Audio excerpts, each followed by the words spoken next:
کہ صوفیہ کرام فرماتے ہیں کہ امت محمدیہ علی صاحبہ الصلاۃ والسلام کے اولیاء کرام یہ مختلف انبیاء علیہم الصلاۃ والسلام کے قلوب کا فیضان پاتے ہیں. اور سیدنا صدیق اکبر رضی اللہ تعالیٰ عنہ کے بارے میں اولیاء کرام فرماتے ہیں کہ آپ کا دل، آپ کا قلب یہ فیضان پاتا ہے حضرت ابراہیم علیہ الصلاۃ والسلام کے قلب سے. اور ابراہیم علیہ الصلاۃ والسلام کے بارے میں اللہ تعالیٰ فرماتا ہے ان ابراہیم کان امتا قانتا للہ حنیفا. بے شک ابراہیم جامع اوصاف ہستی تھے. آپ اپنی ذات کے اندر اتنے اوصاف کا مجموعہ تھے کہ جتنے اوصاف اور خصوصیات کسی ایک گروہ میں ہوتے ہیں، کسی ایک امت میں ہوتے ہیں. یہ سیدنا ابراہیم علیہ الصلاۃ والسلام کی ذات مبارکہ ہے. شاکر لانعمی، اپنے رب کی نعمتوں پر شکر ادا کرنے والے، حنیفاً ہر باطل سے جدا، ولم یک من المشرکین، اور شرک سے پاک، شرک سے دور، اور کبھی مشرک نہ تھے. سیدنا صدیق اکبر رضی اللہ تعالیٰ عنہ کی ذات مبارک بھی ایسی ہے کہ آپ بھی جامع اوصاف ہیں. جس وصف، جس کمال، جس خوبی، جس کمال ایمان کی بات کریں صدیق اکبر رضی اللہ تعالیٰ عنہ اس میں دوسروں پر فائق ہے. جیسے آپ کا یہ مشہور زمانہ لقب صدیق اکبر، صدیق اکبر یہ ہم جو عام استعمال کرتے ہیں، تو صدیق اللہ کی بارگاہ میں ایک مرتبہ ہے. نبیوں کے نیچے جو غیر نبی ہیں ان میں جو سب سے اوپر کا مرتبہ انسانوں میں ہے وہ مرتبہ صدیقیت ہے. صدیقیت سے اوپر سیدھی نبوت ہوتی ہے. اب جتنے بھی صدیقین ہیں، خواہ وہ پچھلی امتوں کے تھے یا اس امت کے ہیں، سیدنا ابو بکر صدیق رضی اللہ تعالی عنہ ان سارے صدیقوں میں صدیق اکبر ہیں، سب سے بڑے. تو صدیقیت کی بات ہو، صداقت کی بات ہو، صدق کی بات ہو، مراتب صدق کی بات ہو، صدیق اکبر رضی اللہ تعالیٰ عنہ سب سے اوپر. اچھا، عشق و محبت کی بات کرتے ہیں تو عشق و محبت کا معاملہ یہ ہے کہ حقیقتاً عاشق اکبر کا لقب آپ ہی کو جچتا ہے. جس عشق کا، جس محبت کا، جس والہانہ پن کا، جن قربانیوں کا ذکر آپ کی سیرت میں ہے، اتنا جامعیت کے ساتھ کسی اور کی ہستی میں نہیں ملتا. یہ ایک دوسرا پہلو ہے، اور اس پہلو پر اگر جدا گانا کلام کرے تو اس کے اپنے واقعات ہیں، اس کی اپنی تفصیلات ہیں. لیکن ایک تیسرا پہلو ہے جس پر میں نے تھوڑا سا عرض کرنا ہے. وہ آیت مبارکہ جو قرآن مجید کی میں نے تلاوت کی، اللہ تعالیٰ نے فرمایا وَسَيُجَنَّبُهَا الْأَتْقَى، فرمایا قریب ہے کہ جہنم سے بہت دور رکھا جائے گا. ان قریب جہنم سے بہت دور رکھا جائے گا الاتقا، اس ہستی کو جو سب سے بڑی متقی ہے. جہنم سے دور رکھا جائے گا اتقا کو، جو سب سے بڑے متقی. صدیق اکبر بھی ہیں، عاشق اکبر بھی ہیں، اور متقی اکبر بھی ہیں. اب اسے ایک تو یہ پتہ چلتا ہے کہ عشق کے ساتھ تقوی بھی ہونا چاہیے، کیونکہ جو عشق میں امام ہے وہ تقوی میں بھی امام ہے. جو عشق میں امام ہے وہ عمل میں بھی امام ہے. جو ایمان میں امام ہے وہ کردار میں بھی امام ہے. تو لہذا عشق ہو تو ساتھ میں عمل بھی اسی کے مطابق ہونا چاہیے. یہ آیت مبارکہ جو ہے اس کا شان نزول یہ ہے کہ سیدنا صدیق اکبر رضی اللہ تعالیٰ عنہ ان غلاموں کو جو مسلمان ہوتے تھے اور ان پہ ظلم ہوتے تھے، تو آپ ان کو مہنگے داموں خرید کے آزاد کر دیتے تھے. خریدتے اس لیے تھے کہ آپ ان کو آزاد کر دیں، اور کفار کو جب پتہ چلتا کہ ان کا مقصد اصل کفار کے مظالم سے بچانا ہے تو اس کا دام مہنگا کر دیتے. مثال کے طور پہ جو 1000 روپے کا غلام ہے اس کو لگاتے تھے 40,000. اب اتنی ہی رقم دے کے آزاد کر دیتے. لیتے آزاد کر دیتے. تو بعض لوگوں نے کہا کہ لگتا ہے کہ ان غلاموں کا ابو بکر پر کوئی احسان ہے, کو کسی زمانے میں کسی موقع پر کوئی احسان کیا ہوگا کہ جس کا بدلہ چکانے کے لیے ابو بکر اتنے مہنگے مہنگے ان کو خرید کے آزاد کر دیتے. اب بات کیا ہے کہ یہ کچھ لوگوں کا اعتراض. صدیق اکبر رضی اللہ تعالیٰ عنہ کی ذات ہے فنا فی الرسول, اور رسول اللہ صلی اللہ علیہ وآلہ وسلم کا معاملہ یہ ہے کہ جب آپ پر اعتراض ہوتا تو رب جواب دیتا. نبی پاک علیہ الصلوۃ والسلام پہ اعتراض ہوتے تو اللہ تعالیٰ قرآن کے اندر اس کا جواب دیتا. اسی کا فیضان صدیق اکبر رضی اللہ تعالیٰ عنہ کو یہ ملا کہ جب آپ پر اعتراض ہوا تو آپ کے دفاع کے لیے اور آپ کی شان بیان کرنے کے لیے اللہ نے قرآن کی آیت نازل فرمائی. فرمایا کہ جہنم سے دور رکھا جائے گا سب سے بڑے متقی کو, الذی یؤتی مالہ, جو اپنا مال اللہ کی راہ میں دیتا ہے, یتزکا, تاکہ اسے تزکیہ مل جائے, تاکہ اسے پاکی مل جائے. وما لأحد عنده من نعمت تجزا, فرمایا ابو بکر کے اوپر کسی کا کوئی احسان نہیں ہے جس کا بدلہ دیا جا رہا ہو. یہ ابو بکر پر جو اعتراض کیا کہ ان پر کوئی احسان ہے کہ جس کا بدلہ چکانے کے لیے یہ مہنگے داموں غلام خرید کے آزاد کر رہے ہیں, رب فرماتا ہے وَمَا لِأَحَدٍ عِنْدَهُ مِن نِعْمَةٍ تُجْزَى, ابو بکر پر کسی کا احسان نہیں کہ جس کا بدلہ چکانے کے لیے یہ آزاد کر رہے ہوں. فرمایا ان کے تو خرچ کرنے کا مقصد کیا ہے, إِلَّا ابْتِغَاءَ وَجْهِ رَبِّهِ الْأَعْلَى, یہ اپنے رب اعلیٰ کی رضا کے لیے خرچ کرتے ہیں, یا اپنے رب اعلیٰ کی خوشنودی اور رضا تلاش کرنے کے لیے خرچ کرتے ہیں. اور فرمایا کہ یہ طالب رضائے مولا ہے. إِلَّا ابْتِغَاءَ وَجْهِ رَبِّهِ الْأَعْلَى, یہ اپنے رب اعلیٰ کی رضا کے طالب ہیں. تو اللہ انہیں خوشخبری دیتا ہے وَلَسَوْفَ يَرْضَى, کہ ان قریب یہ راضی ہو جائیں گے, ان کو خدا کی رضا مل جائے گی. تو یہ آیت مبارکہ کا شان نزول.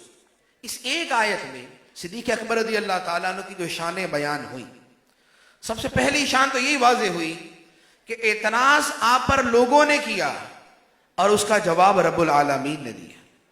اور اس سے بڑھ کے کیا فضیلت ہو سکتی کہ کسی کی عظمت و شان کا دفاع, اور کسی کے مقام و مرتبہ کا بیان, اور کسی کے اخلاص کی گواہی, اور کسی کی اللہ کی بارگاہ میں پسندیدگی کا بیان خود رب العالمین فرمائے.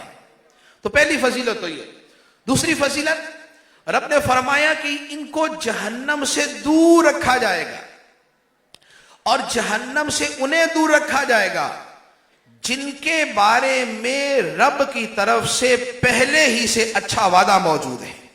قرآن مجید میں اللہ تعالیٰ فرماتا ہے, جہنم کا تذکرہ کیا اور اس کے بعد ارشاد فرمایا ان الذین سبقت لهم من الحسنى اولئک عنها مبعدون.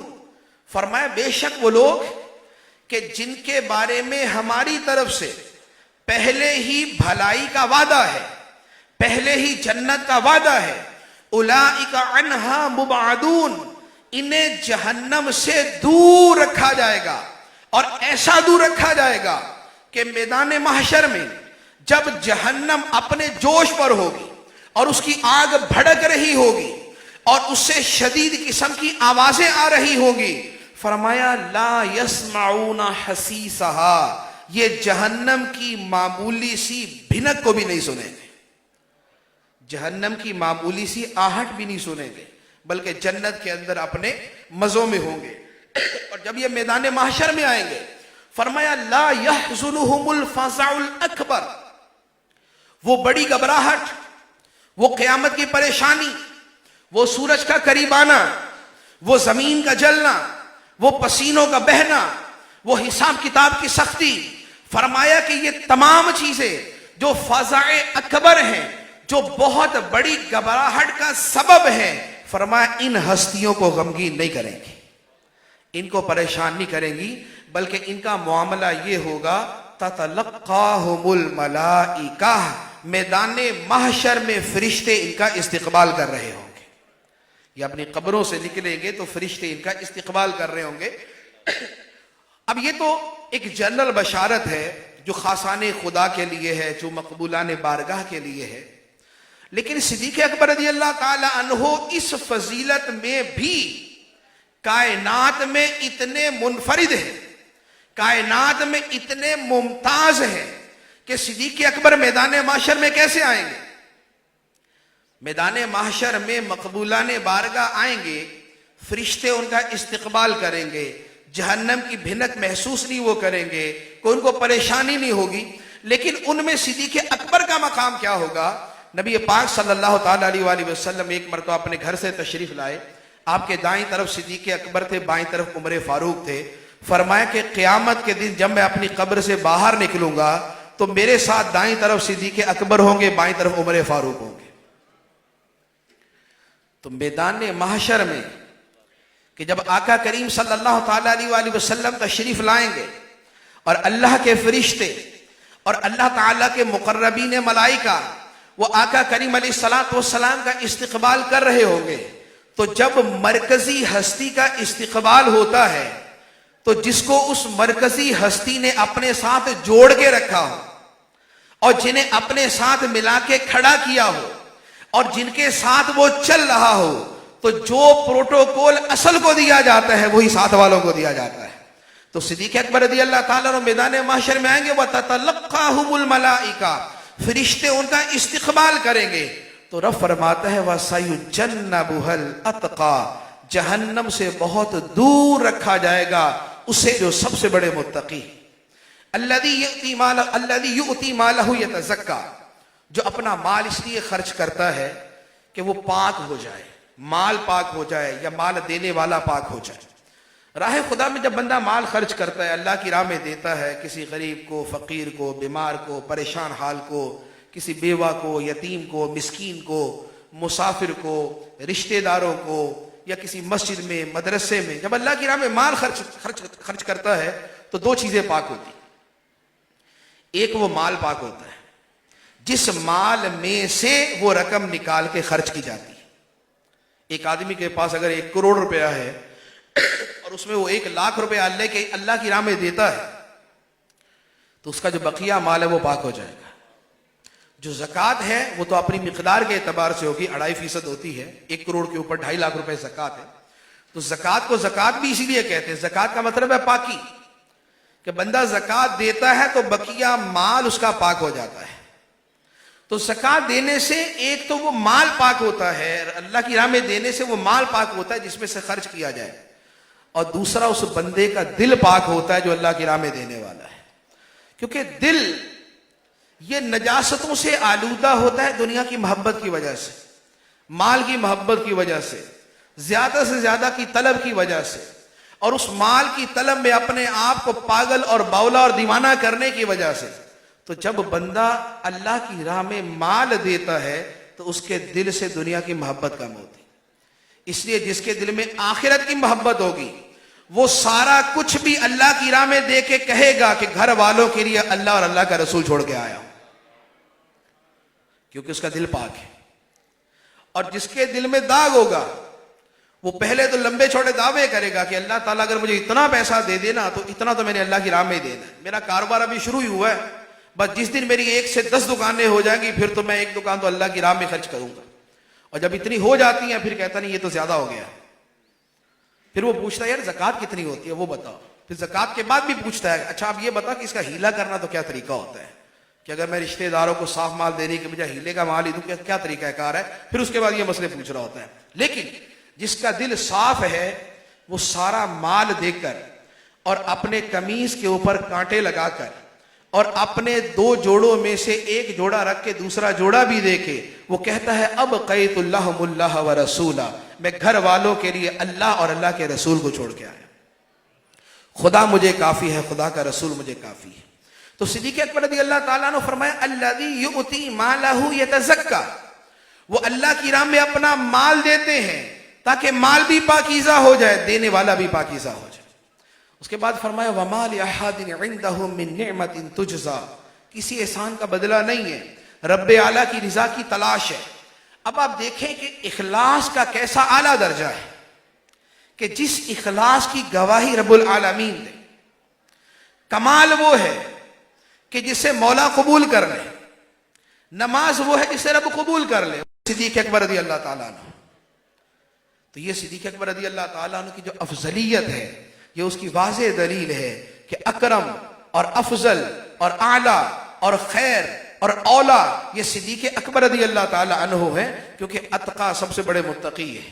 اور اس کے بعد رب نے فرمایا وَلَسَوْفَ يَرْضَى کہ ابو بکر پہ وہ وقت آئے گا کہ جب ان کا رب ان کو اتنا عطا کرے گا کہ یہ اپنے رب سے راضی ہو جائیں گے، ان کا رب ان سے راضی ہو جائے گا، یہ اپنے رب سے راضی ہو جائیں گے۔ یہ وہ معاملہ ہے جو قرآن مجید میں اللہ تعالیٰ بار بار فرماتا ہے رضی اللہ عنہم ورضوا عنہ، اللہ ان سے راضی، وہ اللہ سے راضی، وہ اللہ سے راضی جو اللہ نے ان کو دیا، اور اللہ ان سے راضی اس پر جو انہوں نے کیا، جو انہوں نے کیا اس پہ اللہ راضی، اور جو رب نے ان کے ساتھ کیا یہ اس پہ راضی۔ تو جب بندہ رب کے ہر فیصلے پہ راضی ہو جاتا ہے، رب اس سے راضی ہو جاتا ہے، رب اس سے راضی ہو جاتا ہے۔ اور ایسوں کو کہا جاتا ہے یا ایتھا النفس المطمئنہ، اے اطمینان والی جان، ارجعی الی ربک، لوٹ اپنے رب کی طرف، راضیۃ مرضیہ، اس حال میں کہ تو اپنے رب سے راضی ہے، تیرا رب تجھ سے راضی ہے، لوٹ اپنے رب کی طرف۔ فادخلی فی عبادی وادخلی جنتی، تو داخل ہو جا میرے بندوں میں اور داخل ہو جا میری جنت میں۔ اور وَلَسَوْفَ يَرْضَى کے اندر ایک اور نقطہ ہے کہ نبی پاک صلی اللہ تعالیٰ علیہ وآلہ وسلم کے ساتھ صدیق اکبر رضی اللہ تعالیٰ عنہ کو کئی مشابہتیں ہیں، اور کثرت مشابہات کی وجہ سے صدیق اکبر رضی اللہ تعالیٰ عنہ سب سے افضل ہے۔ یہ ایک علمی چیز ہے، اعلیٰ حضرت علی رحمہ نے اپنی کتاب مطلع القمرین میں اس پر بڑی تفصیل سے کلام فرمایا کہ فضیلت اور افضلیت کیا ہے۔ جو شخص نبی پاک صلی اللہ علیہ وآلہ وسلم سے جتنا مشابہ ہے، جس کا عمل، جس کی قلبی کیفیات، جس کی ایمانی حالت نبی پاک علیہ الصلوۃ والسلام کے جتنی مشابہ ہوگی، وہ اللہ کی بارگاہ میں اتنا افضل ہو جائے گا۔ تو صدیق اکبر رضی اللہ تعالیٰ کی مشابہتوں کی ایک تعداد ہے، لیکن یہ جو آیت مبارکہ وَلَسَوْفَ يَرْضَى، اس کے اعتبار سے عرض کرتا ہوں، اللہ تعالیٰ قرآن پاک میں فرماتا ہے، سورہ والضحیٰ میں ارشاد فرمایا کہ اے حبیب علیہ الصلوۃ والسلام، آپ کا رب وَلَسَوْفَ يُعْطِيكَ رَبُّكَ فَتَرْضَى، اے حبیب آپ کا رب آپ کو اتنا عطا کرے گا، اتنا عطا کرے گا کہ آپ اپنے رب سے راضی ہو جائیں گے۔ آپ کا رب آپ کو اتنا عطا کرے گا کہ آپ اپنے رب سے راضی ہو جائیں گے۔ نبی پاک علیہ الصلوۃ والسلام نے اس پہ فرمایا تھا وَوَاحِدٌ وَإِذَا لَا أَرْضَى وَوَاحِدٌ مِّنْ أُمَّتِي فِي النَّارِ، آپ نے فرمایا کہ اے جبرائیل، اگر میرا رب مجھے اتنا عطا فرمائے گا کہ میں راضی ہو جاؤں گا، تو میں تب تک راضی نہیں ہوں گا جب تک میرا ایک بھی امتی جہنم میں رہے گا۔ وَوَاحِدٌ مِّنْ أُمَّتِي فِي النَّارِ، میرا ایک بھی امتی جہنم میں ہوگا، میں تب تک راضی نہیں ہوں گا، ایک ایک امتی کو جہنم سے باہر نکال کے جنت میں پہنچاؤں گا۔ تو جن کے جہنم میں جو جائیں گے بھی، جو بعض جائیں گے بھی، نبی پاک علیہ الصلوۃ والسلام اپنی شفاعت سے ان کو وہاں سے نکالیں گے، تو جہنم میں کوئی رہے گا نہیں امتی آقا کریم علیہ الصلوۃ والسلام کا۔ تو اللہ تعالیٰ نے فرمایا کہ اے حبیب آپ کا رب آپ کو اتنا عطا کرے گا کہ آپ اپنے رب سے راضی ہو جائیں گے۔ اور صدیق اکبر رضی اللہ تعالیٰ عنہ کے بارے میں ارشاد فرمایا کہ یہ اللہ کی رضا کے لیے اپنا مال خرچ کرتے ہیں، تو ایک وقت آئے گا کہ رب ان سے راضی ہو جائے گا، یہ رب سے راضی ہو جائے گا۔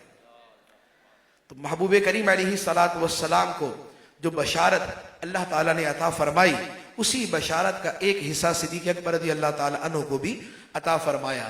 تو بیان کا خلاصہ میں یہ عرض کروں گا کہ صدیق اکبر رضی اللہ تعالیٰ عنہ عاشق اکبر ہیں، لہذا عشق کے اندر ان کی پیروی کی جائے، آقا کریم علیہ الصلوۃ والسلام کی نعتیں سنی جائیں، آپ کی عظمت و شان سنیں، سنائیں، بیان کریں، اس کے لیے اہتمام کریں۔ لیکن صدیق اکبر رضی اللہ تعالیٰ عنہ جیسے عاشق اکبر ہیں، اسی طرح صدیق اکبر ہیں، تو زندگی میں صدق بھی آنا چاہیے، زندگی میں سچائی بھی آنی چاہیے، زندگی میں صداقت بھی آنی چاہیے، زبان سچی ہونی چاہیے۔ میں حج کرتا ہوں، عمرے کرتا ہوں، میں اور بہت سے کام کرتا ہوں، ان سب کاموں کے پیچھے مقصد کیا ہے؟ إِلَّا ابْتِغَاءَ وَجْهِ رَبِّهِ الْأَعْلَى، رب اعلیٰ کی رضا اور اس کی خوشنودی کی تلاش۔ اور جب یہ مقصد ہوگا تو پھر مخلص اکبر کے اخلاص کا فیض ملے گا، صدیق اکبر کے صدق کا فیض ملے گا، عاشق اکبر کے عشق کا فیض ملے گا، اور متقی اکبر کے تقوی کا فیض ملے گا۔ اللہ تبارک و تعالی ہمیں سیدنا صدیق اکبر رضی اللہ تعالی عنہ کی برکات عطا فرمائے، اور آپ کے اس تذکرے اور آپ کے اس مبارک ذکر کے صدقے یہ جو ہمارے عبد السبحان بھائی کی شادی ہے، اللہ تعالیٰ اسے برکتوں والا، رحمتوں والا، عافیتوں والا بنائے، دلہا دلہن کو ایمان و عافیت، صحت و سلامتی کی لمبی زندگی عطا فرمائے، آمین بجاہ النبی الامین صلی اللہ علیہ وسلم۔